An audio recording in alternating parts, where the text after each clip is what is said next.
আমি একটা তুই চাই, একটা সত্যিকারের তুই চাই, যে জানবে আমার পুরো ভিতরটা, জানবে আমার লুকোনো সব দোষ, আমার বদমাইশি, আমার নোংরামি, আমার কলঙ্ক, যে নিজে থেকে আমার ভুলগুলোর অংশীদার হবে, আমার পাপগুলোকে অর্ধেক করে লিখে নেবে নিজের খাতার প্রথম পাতায়। আমি এমন একটি তুই চাই, যাকে আমি নির্দ্বিধায় উপহার দেব আমার সব অনিয়ম, আমার অপূর্ণতা, আমার বদঅভ্যাস, আমার উচ্ছৃঙ্খলতা।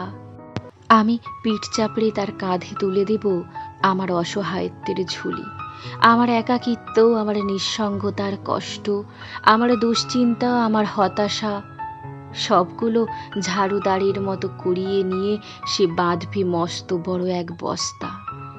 তারপর কুলির মতো মাথায় করে বয়ে নিয়ে যাবে সেই সব অভিশাপ, আর হাসতে হাসতে বলবে, ভীষণ ভারী রে, কি করে এতদিন বইলি এই বোঝা।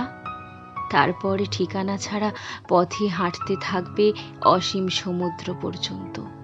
সাগর পাড়ে এসে প্রচণ্ড শক্তিতে ছুঁড়ে ফেলে দেবে সেই বোঝা। ঠিক সাগরের মাঝখানে হারিয়ে যাবে আমার সব অভিশাপের ঝুলি। আমি ঠিক এরকম একটা তুই চাই, যে কোনো দিন তুমি বা আপনিগুলোর মাঝে হারিয়ে যাবে না।